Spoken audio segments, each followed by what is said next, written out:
How to become president of United States of America का राष्ट्रपति बनने के लिए क्या क्या कंडीशंस हैं।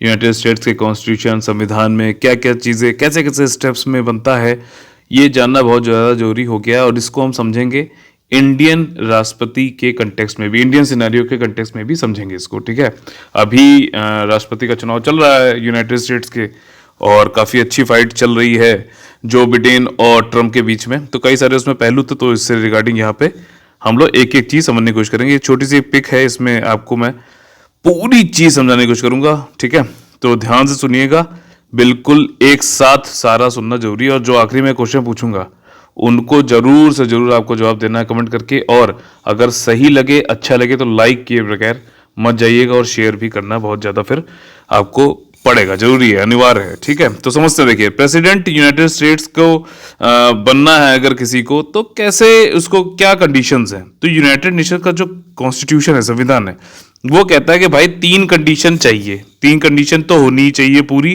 तभी एलिजिबल होगे। एक क्या है, नेचुरल बॉर्न सिटीजन होना चाहिए। नेचुरल बॉर्न सिटीजन का मतलब यह है कि अगर जो आपका जो माता पिता है उस बच्चे की, वो ऑलरेडी यूएस के सिटीजन होने चाहिए। ठीक, भले ही वो अब्रॉड में हो, कहीं अब्रॉड में एक पेरेंट हो यूनाइटेड स्टेट्स का सिटीजन, तब भी मतलब नेचुरल बॉर्न होना चाहिए। इंडिया के परिप्रेक्ष्य में अगर इसको समझने की कोशिश करें तो यहां पे क्या है कि कोई भी आके बाहर से इंडिया का जो सिटीजन पहले ना हो, वो यहाँ की इंडिया की सिटीजनशिप ले ले थ्रू नेचुरलाइजेशन, रजिस्ट्रेशन, ठीक, पंजीकरण के थ्रू, तब भी वो जो है भारत का राष्ट्रपति बन सकता है। जैसे कि इसका एग्जाम्पल एक बताना चाह रहा हूं, सिर्फ एग्जाम्पल के तौर पे बता रहा हूं। सोनिया गांधी जी पहले जो है आपकी इटली से थी, बाद में अब इंडिया की सिटीजनशिप उनको मिल गई है, वो इंडिया का राष्ट्रपति बन सकती हैं। ठीक, लेकिन यूनाइटेड स्टेट्स में ऐसा नहीं है। वहां पे अगर आप शुरुआत से बचपन से ही नेचुरल बॉर्न सिटीजन नहीं है अमेरिका के, तो आप यूनाइटेड स्टेट्स के प्रेसिडेंट नहीं बन सकते हैं। ठीक, क्लियर हुआ। दूसरा ये, जैसे इंडिया में भी है, 35 साल की एज आपकी होनी चाहिए उसके, या उससे ज्यादा, तभी आप करेंगे। और इंडिया यूएस में आप रेसिडेंट होने चाहिए 14 साल के, मतलब आप यूएस में रह रहे हो 14 साल से, ये नहीं कल आए और आज आपने नॉमिनेशन फॉर्म भरने की कोशिश करने लगे। ठीक, तो इसमें पहला स्टेप जो है वो ये थोड़ा सा कंफ्यूजिंग रहता है लोगों को समझने में, प्राइमरीज एंड कॉकस। ठीक है, प्राइमरीज एंड कॉकस ये बहुत सिंपल सा है, मैं भी एकदम समझा दूंगा आप लोग को। अब क्या है, यूएस में कई सारे लोग होंगे जो प्रेसिडेंट बनना चाहते होंगे, जिनको ये लगता होगा कि कई सारे आइडियाज उनके अलग अलग होंगे जिस तरीके से गवर्नमेंट को रन होना चाहिए। ठीक, तो वो सब लोग जो है जो प्रेसिडेंट बनना चाहते हैं और जिनके अलग अलग आइडियाज हैं गवर्नमेंट को रन करने के लिए, गवर्नमेंट को चलाने के लिए, वो सब मिलकर क्या है कि उनको फिर क्लब करके, एक सिमिलर आइडियाज को क्लब करके क्या होता है, ज्यादातर वो लोग एक सेम पॉलिटिकल पार्टी में यूजुअली मतलब जो है अलाइन हो जाते हैं। ठीक है ना, समझना। कई सारे लोग हैं, कोई मतलब जैसे ना होता है ना कि हमारे दोस्तों में भी सबके आइडियाज अलग अलग होते हैं, तो जो सिमिलर आइडियाज वाले लोग हैं वो मिलके एक पॉलिटिकल पार्टी में वो उनसे अलाइन हो जाते हैं उसके आइडियाज में। ठीक है, क्योंकि उनके मिलते जुलते हैं। कोई मतलब समझ लीजिए कैपिटलिस्ट या पूंजीवाद की तरफ ज्यादा अलाइंड है उसके जो भी उसके आइडियाज हैं। कोई जो है आपका लेबर क्लास या इंडस्ट्रियल उसके लिए ज्यादा है। ठीक है, कोई सर्विस क्लास के लिए, तो सिमिलर आइडियाज को क्लब करके एक पॉलिटिकल पार्टी के पीछे चल देते हैं वो। ठीक, अब वहां पे क्या होता है आपका कि ईच पॉलिटिकल पार्टी में से, ठीक, ईच पॉलिटिकल पार्टीज में से जो है यहां से जो बनी थी, उसमें से कई लोग जो है अपने आप को कैंडिडेट समझ रहे होंगे। जैसे कि अभी यूएस में क्या हुआ कि केन वेस्ट, जो कि एक रैपर हैं, गाना गाते हैं, उन्होंने अपने आप को जो है किया। अब इस तरीके के सेल्फ प्रोक्लेम जो कैंडिडेट्स हैं किसी पॉलिटिकल पार्टी में, समझिएगा, ठीक, वो कैंपेन करते हैं पूरी कंट्री में जा जाकर और अपनी ही पार्टी के, समझिएगा, इसको एग्जांपल समझिए कि मान लीजिए पार्टी है भारतीय जनता पार्टी, उसके अंतर्गत कई लोग जो राष्ट्रपति बनना चाह रहे हैं वो पूरे देश में जाके कैंपेन करते हैं और ये कहते हैं अपनी ही पॉलिटिकल पार्टी, बीजेपी के ही पार्टी मेंबर्स का विश्वास जीतने के लिए। अभी लड़ाई क्या चल रही है, अभी पार्टी के अंदर ही लड़ाई चल रही है। उनको पूरी कैंडिडेट इसी तरीके यूएसए में कैंडिडेट कैंपेन करते हैं throughout the country to win the favour of their own party members. ठीक, जब ये हो जाता है, ठीक, उसके बाद क्या है कि इसको फिर इनका जो है जो भी पार्टी मेंबर्स हैं, अब 34 स्टेट्स में, अपने यूएसए में कितने हैं स्टेट्स, 50 स्टेट्स हैं, ध्यान रखिएगा। ठीक। और एक सिटी ऐसी है, ये क्वेश्चन हो गया नंबर 1, एक सिटी ऐसी है जो कि किसी भी स्टेट के अंदर नहीं आती, वो सिटी कौन सी, कमेंट करके जरूर बताइएगा। ठीक, तो 34 स्टेट्स में प्राइमरी वाले तरीके से मेथड होता है, मतलब इलेक्शन कैंडिडेट को घोषित किया जाता है, और कॉकस मतलब 16 स्टेट्स में आपका 34, 50 में 34 क्या, कितना बचा, 16 स्टेट्स में कॉकस के तरीके से होता है। कॉकस में क्या होता है कि पार्टी मेंबर जो हैं, ठीक, अब यहां पे ये विश्वास जीतना चाह रहे थे ना पार्टी मेंबर्स का। अब पार्टी जो मेंबर्स है, बीजेपी में सपोर्ट करने वाले तो बहुत लोग होंगे, लेकिन पार्टी मेंबर्स तो कुछ ही होते हैं ना जिनके पास मेंबरशिप होती है, तो वो लोग सेलेक्ट करते हैं कैंडिडेट को डिस्कशन और वोट करके। उसी तरीके से प्राइमरी वाले जो है, प्राइमरीज जो है 34 स्टेट में, 34 स्टेट्स में, वो पार्टी मेंबर वोट करके बेस्ट कैंडिडेट को चुनते हैं जो कि उस पार्टी को, उस पॉलिटिकल पार्टी को रिप्रेजेंट करेगी जनरल इलेक्शन में। ठीक, सामान्य जब चुनाव होगा तो उसमें ये जाके आपका वो करेंगे, रिप्रेजेंट करेंगे, पार्टी मेंबर ये वोट करते हैं। अब ये पार्टी मेंबर्स ने वोट करा है, समझिएगा, लेकिन फाइनल प्रेसिडेंशियल, अब पार्टी मेंबर ने वोट किया, बीजेपी के पार्टी मेंबर्स ने वोट किया कि हाँ ठीक है इसको करना चाहिए, लेकिन फाइनल डिसीजन जो है वो कहां पे होगा, वो बताया जाता है। एक बढ़िया समारोह ये लोग करते हैं भारत पॉलिटिकल पार्टी, और वो उसको नाम दिया गया नेशनल कन्वेंशन। ये स्टेप 2 है। ठीक, नेशनल कन्वेंशन में क्या होता है कि हर पार्टी जो है सेलेक्ट करती है अपना फाइनल प्रेसिडेंशियल नॉमिनी या फिर कैंडिडेट। ठीक, यहां पे वोट हो रहा था यहां पे, लेकिन फाइनली सब बात करते हुए फिर नेशनल कन्वेंशन जो है करता है ईच पॉलिटिकल पार्टी, और वो सेलेक्ट करते हैं अपना प्रेसिडेंशियल नॉमिनी और कैंडिडेट। जैसे कि अभी क्या हुआ कि रिपब्लिकन्स की तरफ से डोनाल्ड ट्रंप फिर से आए, और डेमोक्रेट्स की तरफ से जो बिडेन उनके चुन के आए। ठीक, अब जो भी फाइनल प्रेसिडेंशियल नॉमिनी और कैंडिडेट होता है, ठीक, वो क्या करता है, वो एक अपना रनिंग मेट चुनता है। इसको आसान भाषा में समझे तो वो वाइस प्रेसिडेंट का कैंडिडेट भी वो चूज करता है। ठीक, पार्टी ने प्रेसिडेंशियल कैंडिडेट को चूज किया, इसने जो है अपना रनिंग मेट वाइस प्रेसिडेंट को चूज करता है। अभी ये कैंडिडेचर है, ये फाइनल नहीं हुआ है। ठीक है, अब जो ये वाले जो प्रेसिडेंशियल कैंडिडेट थे वो पूरे देश में जाके कैंपेन करते हैं, और अब क्या है कि अब पूरी जो आम जनता है, जनरल पॉपुलेशन है, उसका सपोर्ट जीतने की कोशिश करते हैं। ठीक, अब आते हैं हम लोग स्टेप नंबर 3, जब आपका आम चुनाव हो रहा है। इंडिया में बोला जाए तो जैसे 2019 में एमपी के इलेक्शन हुए थे, तो वो हुए थे आम चुनाव। ठीक, बाई इलेक्शन नहीं, आम चुनाव, जिसमें सारी सीटों पे चुनाव होता है। वैसे ही जैसे यूपी में, जैसे अगर आप रहते हैं, जैसे बिहार में भी हो रहा है, ये आम चुनाव बोला जाएगा। ठीक, तो उसी तरीके से आपका यूएसए में आम चुनाव होता है। स्टेप 3 है, यहां पे समझना बहुत ध्यान से, कई लोग को ये नहीं समझ में आता इलेक्टोरल कॉलेज क्या है और ये कैसे अलग है। पीपल जो है पॉपुलर मतलब वोट करते हैं, लेकिन इलेक्टोरल कॉलेज की क्यों जरूरत पड़ती है, यहां पे कंफ्यूजन बहुत ज्यादा है। ध्यान से सुनिए, पीपल इन एवरी स्टेट, मतलब जो जनता है वो हर स्टेट जो यूएसए की है 50 स्टेट, उसमें वो लोग वोट करते हैं आपका प्रेसिडेंट के लिए। ठीक, एक बैलेट बॉक्स पे पहुंचेंगे, ठीक, उनको पर्चा मिलेगा, पर्चे में जो है वो प्रेसिडेंट के लिए एक चुनेंगे जो भी उनको समझ में आ रहा है। ठीक है, जो फाइनली प्रेसिडेंट ये आ गए हैं ईच पॉलिटिकल पार्टी के कैंडिडेट, और वाइस प्रेसिडेंट को चुनेंगे। ठीक, अब इसको एग्जांपल समझते हैं। कैलिफोर्निया एक स्टेट है यूएसए का जिसमें सबसे ज्यादा जो है आपकी सीट्स हैं, रिप्रेजेंटेशन है।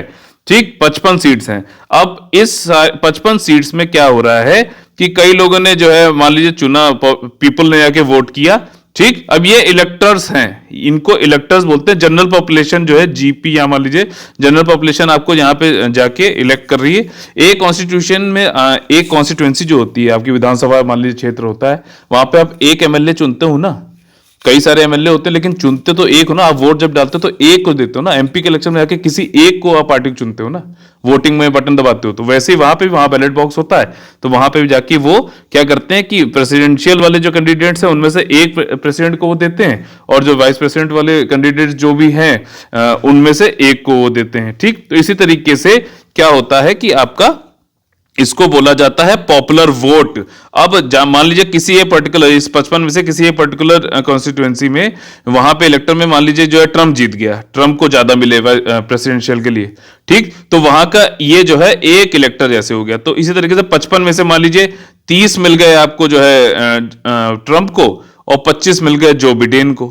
ठीक, तो यहां से ये क्या है, ये 25 और 30 जो है ये इलेक्टर्स हैं, इलेक्टर्स हैं जो आगे करेंगे जाके चुनाव। यहां पे यूएसए में क्या है मैं आपको बताऊं। अच्छा, जो पीपल ये चुनाव ये करते हैं, वोटिंग डालते हैं, इसको तो बोलते हैं पॉपुलर वोट। ये इलेक्टोरल कॉलेज से अलग है। अब सीधे अगर ये लोग चुन देते, यहां से ये हो जाता, फाइनल डिसीजन हो जाता, तो इसको बोलते हैं डायरेक्ट डेमोक्रेसी। लेकिन यूएसए में भी जो है आपका डायरेक्ट डेमोक्रेसी पे वो लोग इतना विश्वास नहीं करते। वो नहीं चाहते हैं कि कुछ एक ग्रुप ऑफ पीपल जो है जिनका कॉमन इंटरेस्ट हो, या फिर कोई हाल फिलहाल में कोई ऐसी घटना हो गई कि लोग में आक्रोश हो और उसने उठा के जो है पूरा तख्ता पलट कर दिया, एंटी इनकम्बेंसी वोट कर दिया। वो ऐसा नहीं चाहते। वो चाहते हैं कि इसके बाद भी एक लेयर ऐसी हो इलेक्टर्स की जो ज्यादा मेच्योर है और पॉलिटिकल साइंस और ये सारी चीजें देश के हित में जो है एक मतलब बैलेंस्ड माइंड के साथ में डिसीजन ले सके। तो पॉपुलर वोट के बाद भी ये क्या है कि जब ये वोट करते हैं तो ये किसी एक इन्होंने कॉन्स्टिट्यूएंसी में किया वोट, वहां से इलेक्टर्स को चुनते हैं। मतलब ये वोट तो करते हैं प्रेसिडेंट और वाइस प्रेसिडेंट को, लेकिन प्रेसिडेंट और वाइस प्रेसिडेंट के थ्रू हर स्टेट के हर एक कॉन्स्टिट्यूएंसी में 55 में जैसे बताया, तो वहां से ये लोग इलेक्टर्स चुनते हैं। मान लीजिए कहीं से ट्रंप वाला जीत गया तो ट्रंप का उसको रेड मान लीजिए, और ब्लू वाला जो बिडेन, ऐसे ही हुआ भी है भी। ठीक, तो कलर से आप समझेंगे तो actually voting for a group of people called electors. Electors से ही मिलाकर इन्हीं को मिला के इलेक्टोरल कॉलेज बनता है। ठीक, इलेक्टोरल कॉलेज बनता है। इंडिया में जो प्रेसिडेंट का इलेक्टोरल कॉलेज होता है वो डिफरेंट होता है। उसमें एमपी एमएलए वोट करते हैं जो कि इलेक्टेड होते हैं। स्टेट्स और यूनियन टेरिटरी जहां पे लेजिस्लेचर है, जैसे कि दिल्ली, पुदुचेरी और जम्मू एंड कश्मीर अब हो गया है। ठीक है, तो अब यहां वाला जो इलेक्टोरल कॉलेज है, अब ये इसको समझिए, हर स्टेट के अंदर कई सारे जो है इलेक्टर्स हैं, सर्टेन नंबर ऑफ इलेक्टर्स हैं। जैसे मैंने कैलिफोर्निया को आपको बताया, उसमें 55 है। ठीक, वैसे ही आपका जो है टेक्सास में जो है 34 हैं। ऐसे अलग अलग दिए गए हैं। और ये 34, 55 ये अलग अलग संख्या कैसे आ रही है? Based on the population.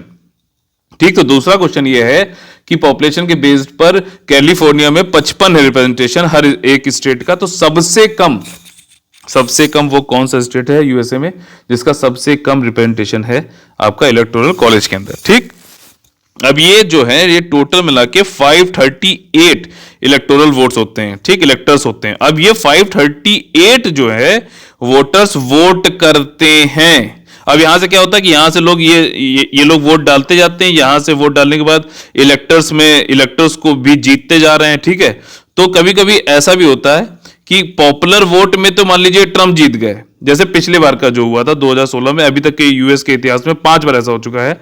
Recently 2000 और 2016 में ऐसा हुआ था कि हिलरी क्लिंटन जो थी उनको पॉपुलर वो मतलब वो तो ज्यादा मिले थे, लेकिन जो है आप फाइनली ट्रम्प जीत गए थे इलेक्टोरल कॉलेज वाले की वजह से। ठीक, तो 538 मिला के जो लोग हैं, ऐसा इसलिए हो जाता है कहीं से आप ज्यादा मार्जिन जीत गए, कहीं से आप कम मार्जिन जीते, तो इसलिए जो है कभी कभी ऐसा भी होता है पॉपुलर वोट में आप भले जीत जाओ लेकिन इलेक्टोरल कॉलेज से आप हार जाओगे। ऐसा हिलरी क्लिंटन के साथ में रिसेंटली 2016 में हुआ था। ठीक, और यहाँ पे इलेक्टोरल कॉलेज में टोटल जो है 538 इलेक्टोरल वोट्स हैं, समझिएगा।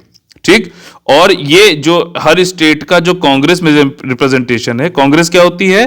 कांग्रेस ये पार्टी नहीं है यूएसए में। कांग्रेस जो है वहां की पार्लियामेंट है, वहां की संसद है। और कांग्रेस के अंदर हाउस और रिप्रेजेंटेटिव जो कि लोअर हाउस बोला जाता है, और सेनेट यानी कि अपर हाउस बोला जाता है, हाउस ऑफ एल्डर्स। ठीक, उसको सेनेट बोला जाता है। सेनेट में 50 वो होते हैं, सीट्स होती हैं। ठीक, तो यहां पे आपका जो है आपका 538 वाले जो लोग हैं इलेक्टर्स, यहां से चुन के ये पॉपुलर वोट हो रहा है, यहां से इलेक्टर्स चुनते आ रहे हैं, इलेक्टर्स फिर वोट कर रहे हैं। और 538 में से जो है जो भी अब जैसे 2 लोग बचे हुए हैं, डेमोक्रेट्स और रिपब्लिकन, जो है आपका 270 से वोट ज्यादा पा जाता है। ठीक, ज्यादातर ऐसे ही होता है। और भी लोग होते हैं जैसे केन वेस्ट, उन्होंने कह दिया हाँ मैं अपनी हार मानता हूं। और भी कई लोग होते हैं। तो मेनली क्या है कि 538 में से जो भी 270 वोट से ज्यादा जीतेगा वो प्रेसिडेंशियल कैंडिडेट बन जाता है। अब यहां पे क्वेश्चन ये उठता है, जैसा कि इस बार भी हो रहा है, कि मान लीजिए 269 पे बैठ जाए या फिर 270 से ज्यादा वोट कोई जीत ही ना पाए प्रेसिडेंशियल कैंडिडेट, तो क्या होगा? तो ये होगा जी कि हाउस और रिप्रेजेंटेटिव जो है, जो उनकी लोअर हाउस है, जो यहां से इंडिया में लोकसभा है वैसे ही वहां का हाउस और रिप्रेजेंटेटिव जो है वो वोटिंग करेगा जो टॉप 3 प्रेसिडेंशियल कैंडिडेट होंगे उनमें से। ठीक, और इसी तरीके वो जो है आपका फिर प्रेसिडेंट चुना जाएगा। ठीक है ना, समझ गए? और इसी तरीके से क्वेश्चन आपका ये है कि वाइस प्रेसिडेंट को चुनने के लिए मान लीजिए वहां पे भी नहीं हो पाया। अच्छा, ये आप समझिएगा कि जितना इलेक्टोरल कॉलेज जो वोटिंग करता है प्रेसिडेंट के लिए, ठीक, वहीं सेम वाइस प्रेसिडेंट के लिए भी होता है। तो उस केस में क्या होगा कि आपको हाउस रिप्रेजेंटेटिव प्रेसिडेंट को चुन रहा है, ठीक, तो वह और जो आपका सेनेट होता है, जो अपर हाउस है यूएसए का, वो किसको चुनेगा, वो वाइस प्रेसिडेंट चुनेगा, लेकिन टॉप 2 वाइस प्रेसिडेंशियल कैंडिडेट में से। ठीक है ना। तो ये कुछ क्वेश्चंस मैंने आपसे जो पूछे, जो बताइएगा कि हाईएस्ट जो मोंटाना वो वाला स्टेट है, मेरे क्वेश्चन का आंसर खुद ही बता दिया है, जहां पे सबसे लोवेस्ट रिप्रेजेंटेशन है इलेक्टोरल कॉलेज में। तो ये क्वेश्चन तो आपको ये खत्म ही हो गया है। ठीक, बाकी आपको जो है वो कौन सा सिटी है जो किसी भी स्टेट में नहीं आता है, डिस्ट्रिक्ट में नहीं, ऐसी कौन सी डिस्ट्रिक्ट है जो किसी भी स्टेट में नहीं रिप्रेजेंट करती, उसका नाम आप लोग को बताना। सिर्फ एक सिंपल ये क्वेश्चन है। ठीक, तो इस तरीके से आपको अगर कोई भी डाउट हो यहाँ पे, तो आप लोग पेड ग्रुप में जो ऑलरेडी हैं वो लोग तो पूछ ही सकते हैं, और जो लोग जो है हमारे साथ जुड़ना चाहते हैं हमारे पेड ग्रुप में, उनके लिए मैं आपको नंबर बता देता हूँ। हमारा पेड ग्रुप यूपीएससी के लिए जो चल रहा है वो 2021 वाला ये है, उसके लिए आप कॉल कर सकते हैं। ये फाउंडेशनल है और पूरा फाउंडेशनल बैच होगा, इसमें हिंदी इंग्लिश दोनों में ही पूरा मटेरियल भी मिलेगा आपको। करीबन जो है 27-28 टेस्ट भी मिलेंगे बिल्कुल exclusively on the pattern of the UPSC. और आप कॉल कर सकते हैं जुड़ने के लिए हमारे पेड ग्रुप के लिए 8564880530, ये नंबर है। दूसरा नंबर है 9690866089। ठीक है, इन नंबर्स पे कॉल करके आप जुड़ सकते हैं, और कोई भी डाउट हो, जो ऑलरेडी पेड मेंबर्स हैं वो लोग डिस्कशन ग्रुप में पूछ सकते हैं। ठीक, जय हिंद, जय Bharat, all the very best है।